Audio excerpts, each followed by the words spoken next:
great to have you on here. You are actually the first one in our Instawork Thought Leadership series. And I just wanted to open it up with, for those that don't know you, obviously you're an icon within the industry, but for those that don't know you, just tell us a little bit more about your career and how you came to found Bill Hansen and how it has evolved through the years. Certainly, I'm honored that I'm first. I'm only curious. I'm wondering if it's because of my age, because you want to get me in before I die. Because Okay. I'm actually 75 years old. I've owned my own company for 41 years now. It's hard to believe, but I started, let's see, February of 1980. So I'm going into my 41st year now. So it's been a great ride. I went to Cornell. I studied hotel administration. I was an officer in the Navy, actually served in Alameda, right across the bay from you guys, as well as Monterey, California. And then I moved here in 75 and started my own company in a private club called the Miami Club. And that's how my catering career was launched. And I'm probably a different breed than most 75-year-olds. I love the word that Zig Ziglar used to say. His words were, I'm not retired, I'm refired. And so I'm going at it as strongly as I can right now. Our business is absolutely exploding in the wedding business. Of course, the corporate business is, as we say down here, nada. There's nothing corporate wise. I just got off the phone with a client who is planning a church breakfast for 40 people down in southwestern Dade County. So I know it's not corporate, but it's something other than a wedding. So Okay. Okay, so yeah, that's something that we are hearing a good amount. Obviously, I'm in the age where I'm getting a lot of wedding requests, and all those weddings from 2020 pushed into 2021. Some people end up getting married and did a smaller celebration, but a lot of them are doubling up in this year. Are you guys mhm. seeing that the volume for this year is Un- more than month? Unbelievable. Okay. Unbelievable. I have my main venue is Villa Woodbine, which is in the Coconut Grove part of Miami. And every excellent date, meaning Friday, Saturday, and Sunday, is booked from now all the way through mid 2022 and Wow. even beyond.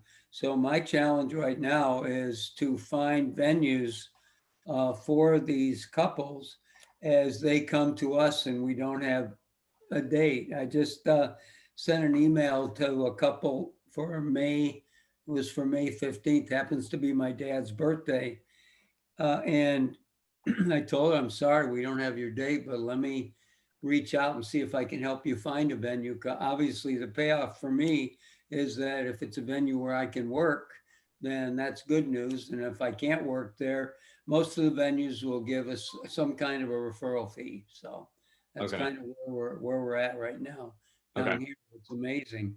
But again, I feel so bad for our corporate counterparts, all the destination management companies down here that were thriving right up until March. And now they're operating with skeleton crews. The majority of the people that work for them are in other places, so, or unemployed. So that's for them, it's been extremely traumatic. For those of us in the catering business, I can say our revenues are cut more than half.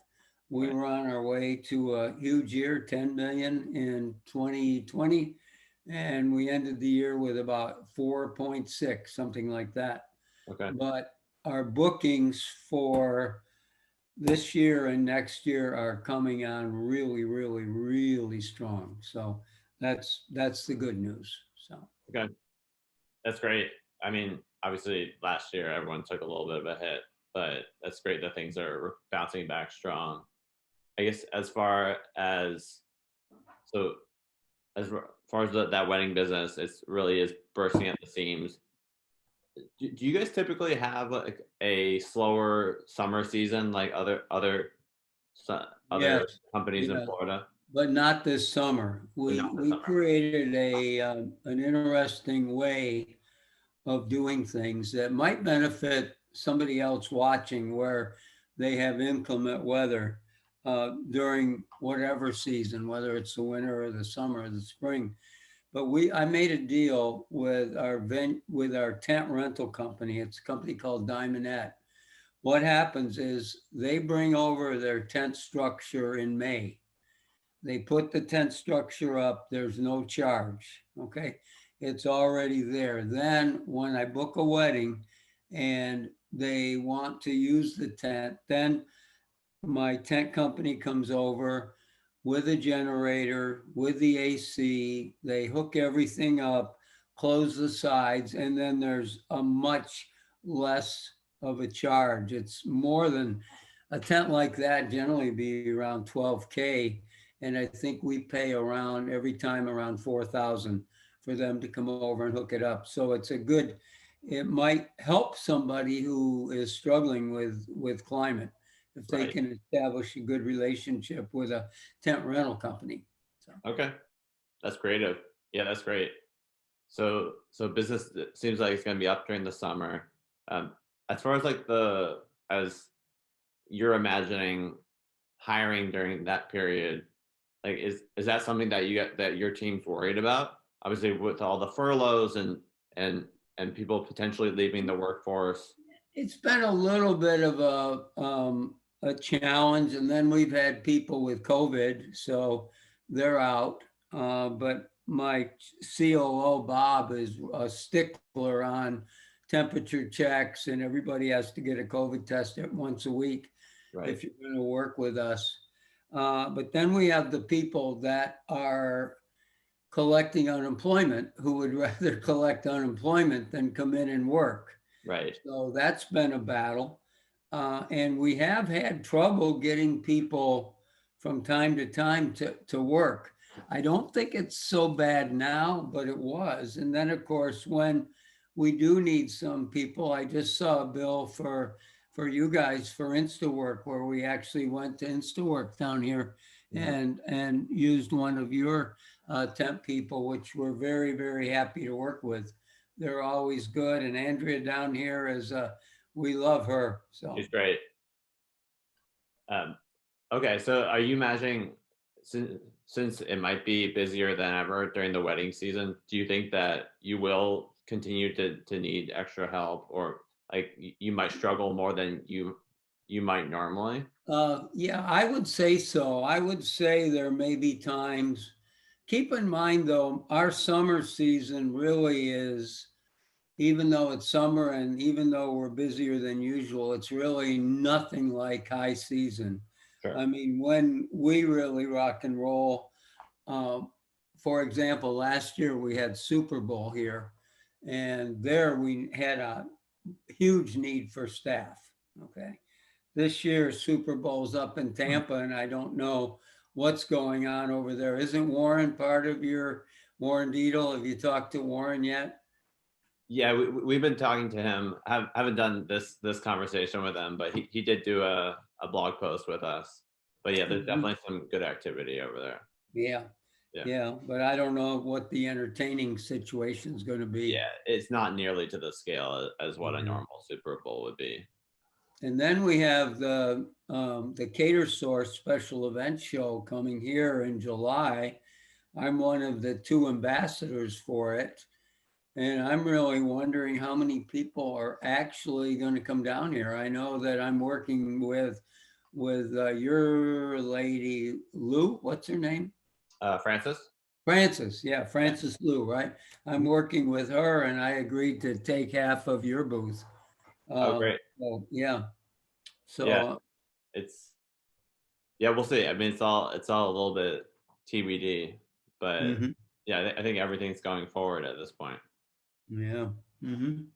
Um, okay, so I did want to talk about the last year and then potentially like it seems like obviously business took a hit were there different ways that you got creative with your team in terms of Mhm. trying to find revenue sources during the past year? Yeah, none of it is revolutionary. We just simply got into the delivery business, which we'd never been in before. We started with Rosh Hashanah, then we did Easter, then we did Mother's Day, then for a while we did weekly menus. But that was basically it. We did a couple of Zoom deliveries where we delivered food to people on Zoom calls. But where we've gotten creative is my new venture, which is billhansen.com, which the goal is to become the go-to entertaining resource for anyone planning a party, a wedding, or a special event in South Florida.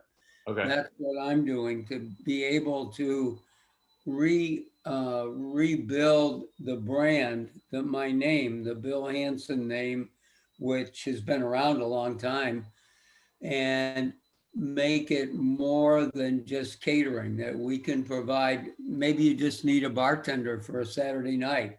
I can send someone over. I might call you guys and say, send over a bartender or a cook or whatever. Help them with your design and decor, their music, whatever other services they need. And particularly, before we do any of that, is the venue sourcing, because none of these other things happen until you've found a venue. So this is beginning to generate a little bit of extra income for me, which is Okay. good. Yeah, Great. that's been the good news, because I have the billhansen.com site, and then I have another venue website that's taken off, which makes it so easy for clients to find venues here in South Florida. And that's called Bill Hansen Miami Venues. And I have a collection of over 200 venues where people can go on. The prices are there, the locations are there, and it's very, very helpful to people who are searching. And then the other thing I'm doing is I did a lot of couples where they're like having a baby shower, Sure. and they don't have I mean, they've got $3,000 for the baby shower, which that doesn't even rent a venue down here. Right. Okay. And so if their total budget is 3,000, then what I do is I recommend them to various restaurants that have private rooms, particularly those that have outdoor space, because everybody down here wants to be outdoors, which is great. That's the good news. The bad news is I don't think a lot of people have thought this through, because outdoors down here in May, June, July, August, September, even October, it's not very comfortable here. So I think there's going to be somewhat of a backlash there, where people are going to be ordering AC and tents at the last minute, and fans at least. So, Right. Okay. yeah. Wow, you're not slowing down one bit. No, I don't slow down. No, no. There's three kinds of people. There's closers that may have a. It's a good book. It's called Relentless, and there's closers who might have a a good year. Then you have the coolers who might have a good season. I'm talking sports now. Sure. Then you've got the cleaners that have a wonderful, wonderful career. And that's where I am. I'm going, as they say, excuse the French, balls against the wall until I can't do it anymore. One of my venue owners, Mr. Stone, who owns the Antique Car Museum, owned the Antique Car Museum up in Fort Lauderdale. You'll have to watch this, but this is 89 years old.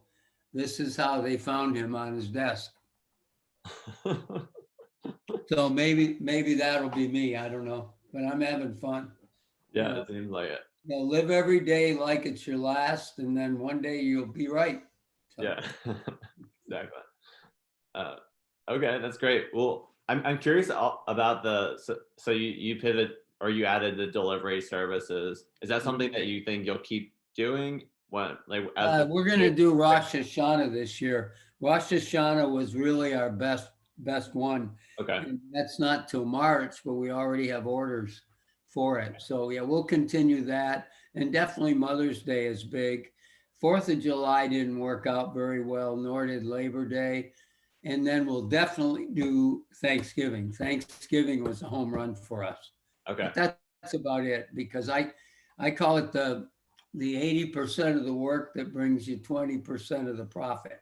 Right. Okay. Exactly. That's You know what I'm saying? good The rule. Pareto law, you get 80% of the producers produce 20% of the results, and 20% of the producers produce 80% of the results. And I'm these things. It's a lot of heavy lifting for Yeah. chump change. Really, you can work all day and maybe have a good delivery of maybe 5 grand, but for less effort, you can do a wedding for 50 grand. So Right. yeah, but Okay. we keep at it. We're not going to give up. My chef loves it. My chef is his name is Dewey Lasasso, and he's a restaurateur, so he loves this type of thing. So, Yeah.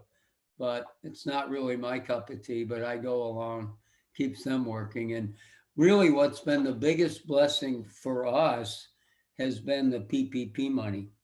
Right. we, we received a good, as my wife says, a good chunk of dough from that. And we've already been approved by our bank for a second round. Okay. So Great. I'm waiting on the SBA to hopefully release the money. But that's been really, I would have lost, oh God, last year without that, I would have lost over $500,000, Wow. Okay. And Yeah, that's definitely. I mean, I know there's been mixed feelings across the board, but like it seems like it's been like pretty instrumental in keeping a lot of businesses going. Like yeah, my twin brother actually runs like a office catering business here in San Francisco, so mhm. they've had to pivot completely, and then the PPP has definitely really helped them out. Yeah, one of the saddest cases, I've talked to a few people that as soon as the PPP money came out, they just paid everybody, even if they didn't have work for them, which to me was not the wisest move because all Right. these people that you didn't have work for, they could go and collect unemployment. So why would you want to use all your PPP money up on that? So we only used our PPP money for my management team as well as those people that we actually had work for, my sales team, because that's the other thing we did. We really focused hard on sales and on marketing.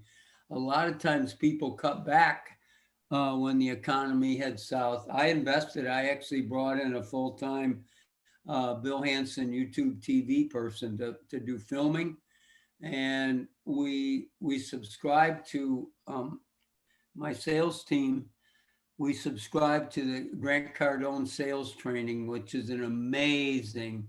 Have you heard of it? Yes, I have. I have in the past. And I'm hoping to get him to be one of the speakers at the Cater Source conference because I'll tell you that training, it's all online, it's all video, and it my team has really benefited, and I could really say I've got more than my money's worth from that program. So That's great. Yeah, that was my other question. If you had reinvested in any other aspects of the business, so it sounds like you've really invested in the sales and yeah, marketing side, and that's paying off. right. And I'm looking currently. I'm always looking for new venues. I recently formed a partnership with a venue in southwestern Dade County called the Cala Estate, and I'm also on a non-disclosure with another venue that would like to sell it to me. Plus, oh yeah, plus I merged with I didn't merge. I guess you'd call it a merger with a smaller catering company out of Broward. We started that February 1st, where we're going to do a trial basis for 2 months. Uh, they're going to they're going to handle all the bookkeeping. That we're just going to be their virtual commissary. We're going to prepare the food. They're going to take their percentage off the top and give me the rest to cover cover the cost. So that's worked out well. And then we're also working with one of the local temples and one of the Jewish caterers down here. And we're talking about a partnership to uh, become one of the preferred caterers in one of the temples, which is I'm not Jewish, and I've never really done a lot of work with that clientele, but with this fellow, it might work out very well because he's very ingrained in the temples community. His wife works there, so it could be a good marriage. So, yeah. Okay, that's great. Yeah, it seems like you've definitely been opportunistic about trying to find new ways to grow the business, different Mhm. partnerships. Yeah. So Mhm. that's, I mean, that's a great takeaway for other businesses. People, it seems like you might need more venues as as things Yeah. start to ramp up. So Yeah, in this time, unfortunately, a lot of the smaller companies haven't really survived. Even one of the larger companies down here, Joy Wallace, she closed her doors. I remember the day we got back from Cater Source, she closed her doors. But then, fortunately for her, she's been able to regroup and reopen. But I think it's a different way of operating than what she was doing before. okay, So, yeah. okay. Well, just a few to finish out here. I think one thing, since you're such a beacon of knowledge, do you what advice would you give to catering businesses, hospitality business that might be struggling right now as they move into this year? Well, that's a good question. I always like to say when the going gets tough, the tough get going. And I know it's somewhat simple, but just hang in there and take advantage of every resource that you can. Think outside the box. There's always different ways to do things. Think about ways where you can become more efficient. Look into new markets. I mean, simple things like, this might sound strange, but funeral homes, they need catering, and it's a good market. It's not a huge market, but the good thing about catering funerals is they don't have a lot of time to shop the price. Right, So right. usually if you have a good relationship, that's a good place to go. Another thing I would highly recommend is for caterers to go out and do whatever they can to get on every venue's preferred list immediately. Okay. Then the other thing I would recommend, it goes back to the 80-20 rule that I mentioned earlier. The the 20% that bring you the 80% are your relationships with venues, number one. And number two are the bridal planners. Having deep relationships with the bridal planners is one way to really generate business because it's not just a one-off wedding.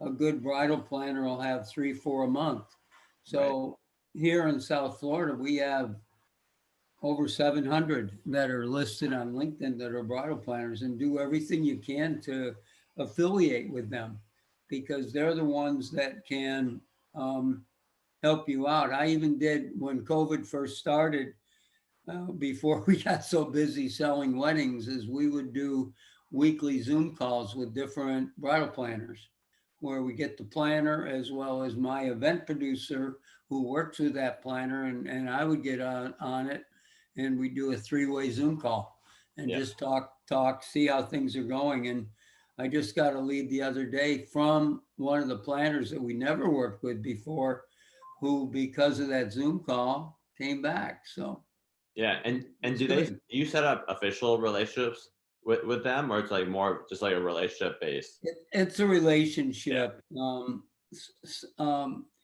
Some of them rely on us exclusively, Okay. but they obviously, depending on what the client wants and what the client's taste is, they could be any other caterer. I mean, if they want Indian food, I'm probably not the caterer. If they want kosher, I can connect them with kosher.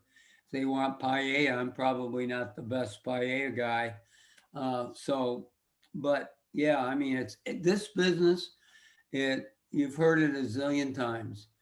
It's not what you know; it's who you know. But even more important than that, it's who knows you. So, my advice to anybody that's struggling right now, we're in a people business. We're all about, as I used to say, firm grips and a good set of teeth. But really, what we're all about is dealing with people, and the wider your network, the wider your here comes my wife here, the wider your net, the more business you're going to have. So during these times, spend time building relationships and reaching out to others. So Yeah, that's great advice. And then I said the other side for the hospitality professionals, like what advice would you have for them? Obviously, a lot of them have had tough times in the last 10 months. They've potentially been furloughed. They, some are reevaluating whether they want to be in the like hospitality moving forward. I guess what advice would you have for them? well, first of all, LinkedIn. LinkedIn is a huge advantage. Make sure you connect with as many people as possible. Number two, I would say is uh, take any job. Try not to be too proud. You know, you might be making 80 grand a year, but if there's a job that pays 30, take it.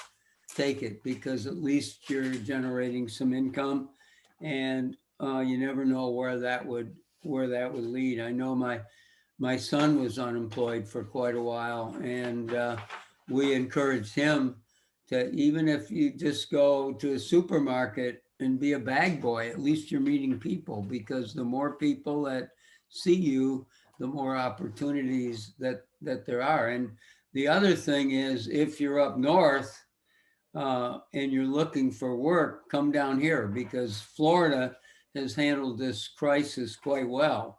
And so I've had people reach out to me from New York just in the last month, saying they came out of the blue and wanted to connect with me. And I was like, why you want to connect with me? I don't even know you. And then I went back and they said, yeah, well, we're thinking about moving down here. So Right. we ask that you can help. So yeah, I heard the other day that there are 1,100 people a day moving into Florida. That's And I wild. imagine the same is true for Texas. And I also have received, just the other day, I got a wedding lead from someone in Southern California who wants to come over here and get married. So Wow. unbelievable. So Florida is right now where it's at. Yeah. I mean, our restaurants are open, our bars are open. Um, we still have COVID. I'm thankful because I'm 75, so both my wife and I have had both of our COVID vaccines, so we Right. feel pretty good about it. So That's that's so that's that's great news. My parents just got it as well, so they're yeah, things are definitely looking up. But that's great advice. I mean, we've definitely seen um, a good amount of like hospitality workers from California, which is a little bit more restrictive in terms of how businesses can operate, moving to Texas, moving to Florida. So mhm. it's a That's really what you can do, and just take whatever job you can get. And I'm sure a lot of people will, like you said earlier, will change careers. They may, because I mean, the hospitality industry has really been impacted, but there's a lot of other manufacturing companies and transportation companies and things like that. IT companies, their business isn't off. So right. maybe you switch careers and get into something else, something that might be more lucrative down the road. So Yeah. because I feel bad the people that worked in the hotels down here. So many of them have been furloughed, and uh, it's rough. It's rough. Yeah, those are going to be a little slower to come back, it seems. Um, Um, okay, well, just last question here. Who else do you think we should talk to? Obviously, you made a lot of great connections through the years. Who do you think could provide a great perspective for a lot of the other partners out there that Well, that are that's a good. You already talked to Warren. He would be great. Jim Horan, who owns Blue Plate Catering in Chicago, would be good. Jeffrey Miller in Philadelphia.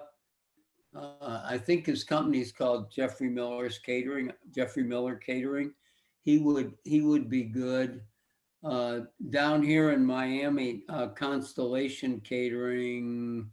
Do you know her? I can't think of her name. I think she uses you a lot. yeah, Uh, we've worked with them in the past at a few different yeah, locations. she's very professional. Would be a good person. I'm uh, I can't think of her name right now. I can see her, and she's a sweet, sweet, sweet lady, for sure. Those would be my recommendations. I'm trying to think who I know up in Boston. Maybe he's not in the catering business anymore, but he makes these little edible spoons. His name is Jack Milan. Okay. He's been in business forever. He might be a good person to talk to. Um, Obviously, and have you talked to Dan McCall in San Francisco? Not yet. No. He would be a great guy to talk to because Okay. I remember when we were at Cater Source, he he was devastated. You know, he that the week before Cater Source, he had over $2 million worth of cancellations. So Yeah. he would be a good. Oh, and my friend down in San Diego, you got to talk to him, Yeah. Good. Michelle Malico with French Gourmet. Yep. Yep. He's So great. those would be some that I know around the country. Yeah. That's perfect. Yeah. We'll get it going. And this has been such a pleasure. Thanks for giving your time. My pleasure. Anything for you guys. I love you. Yeah. I We, love you and the work you do. And I think I have a little stock option or something with you oh yeah. too. Oh yeah. Yeah. I'm waiting for We'll that. try to make that worth your while. So yeah. If that ever comes true, I'm not holding my breath, by the way. Come on, you gotta have a little more faith. No. Yeah. So Knowing you and knowing Samara, Andrea, and some Francis, I really think you guys are really gonna. I have a lot. You guys are very, very, very smart. So keep up well, the good work. yeah, well we appreciate your guidance and thanks for taking the time to do this. And Okay, yeah, we Christian. look forward to continuing to support your team, especially as things start to ramp up again. Yep, for sure, for sure. Thank you so much. Have a good one, All right, Christian. beautiful. Thanks, Bill. Bye bye. All right, bye bye.